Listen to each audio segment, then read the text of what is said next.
呢單嘢係純粹宣傳，定係你真係有同阿 Jace 拍拖呢？各位諗多咗。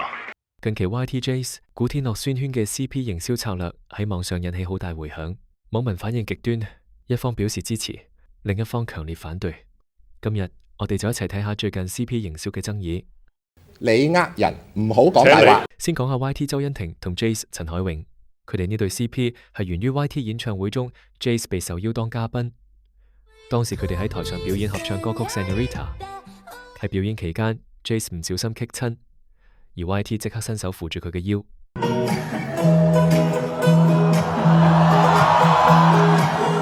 呢條片喺社交媒體上廣傳，到目前為止已經有12.500萬次觀看，好多觀眾亦因此開始喜歡佢哋嘅配對，甚至喺每年1月1日嘅叱咤樂壇流行榜頒獎典禮，亦都被主持阿正特意講佢哋呢一次嘅事，引起全場歡呼。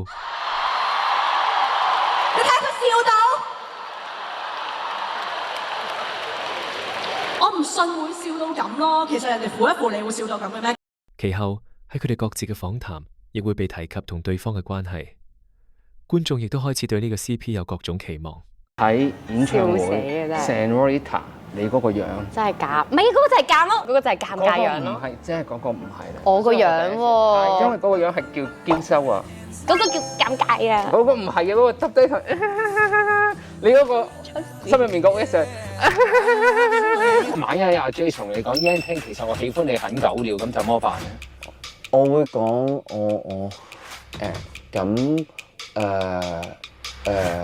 而喺最近 YT 喺社交媒體上冇預警嘅情況下，發佈咗一張與 Jace 嘅合照，並配上白色愛心嘅表情符號。緊隨其後，大量新聞媒體開始報道二人喺倫敦低調拍拖，大部分群眾認為呢個行為係官宣戀情，並送上祝福。但係幾日後 ，YT 就公開新歌《今世情人》，而 Jace 只係作為 MV 女主角嘅形象出現。所謂倫敦低調拍拖，亦只係拍攝 MV。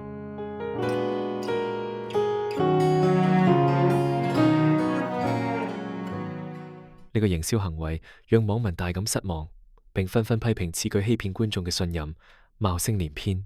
的確，以公開戀情嘅方向宣傳，能夠引起大量嘅輿論，增加討論度。但係其實呢個屬於詐騙行銷。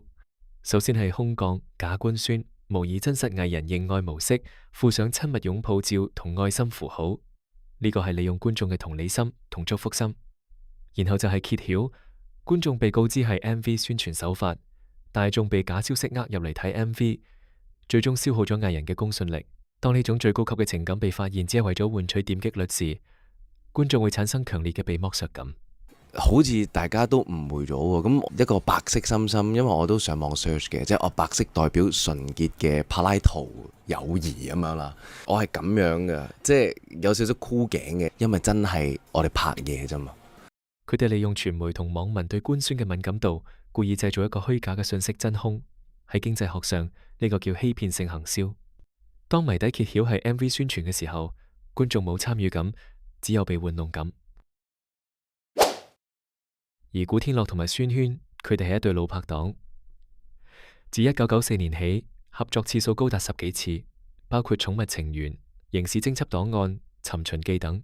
佢哋嘅相處模式一直屬於歡喜冤家。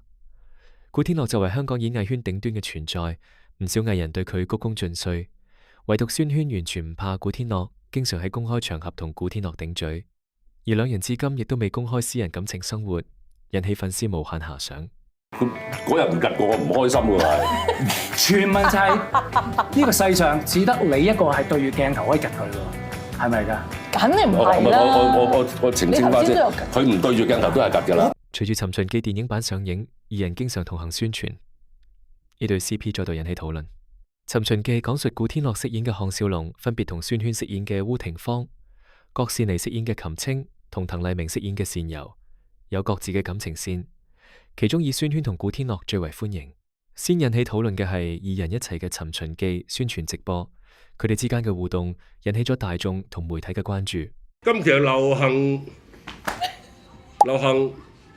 追明林琴，他是迷人，或是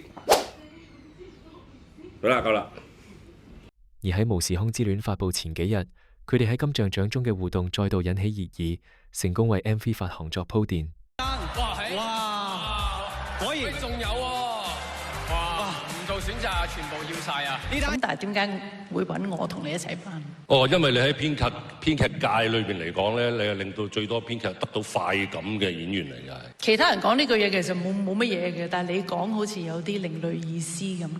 根據網民非正式統計，宣自1994年喺戲中不停被綁架同埋劫持，成為人質紀錄係超過30次嘅，係影視界嘅人質紀錄裏邊嘅保持者。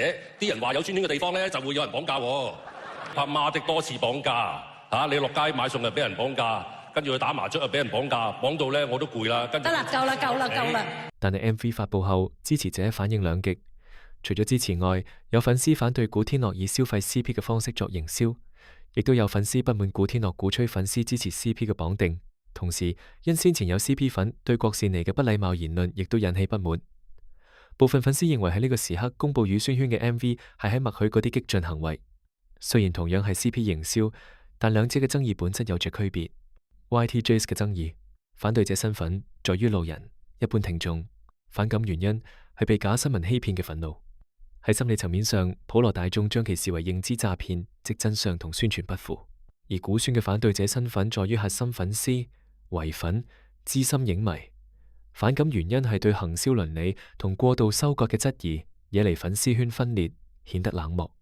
CP 營銷 （couple marketing） 喺本質上係一種情感經濟，佢利用人類對理想關係嘅渴望嚟換取商業價值。觀眾對不確定嘅曖昧關係有咗一定個人期待。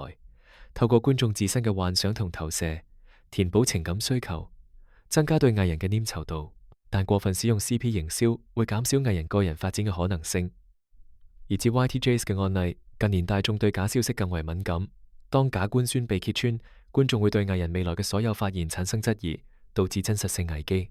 CP 粉嘅高黏性換嚟嘅可能係更為激進嘅粉絲行為，以保自己對理想情感嘅堅持。因此，我哋必須為自己設下心理界限，提醒自己，你愛嘅係演員們嘅表演，或者係演唱會舞台上嘅化學反應，而非藝人本人嘅真實情感。唔好喺證據不足嘅時候投入過多嘅感受，採取靜觀其變嘅態度，將 CP 互動當成一部長篇真人 show 嚟看待，而唔係真實嘅生活記錄。當你將心態調整為睇戲，你就唔會因為劇情反轉而感到受騙。藝人適當地營業係職業道德，但係過度地行使欺詐係消費誠信。而我哋作為觀眾，最好嘅支持方式唔係為咗佢哋嘅假官宣而瘋狂，亦都唔係為咗佢哋嘅商業綁定而產生過分嘅情緒。千祈唔好將本來係娛樂嘅活動變成個人負擔，影響自身情緒。工作同埋宣傳嘅嘢，我會盡力去做佢啦。其他以外嘅雜音，我一律唔回應。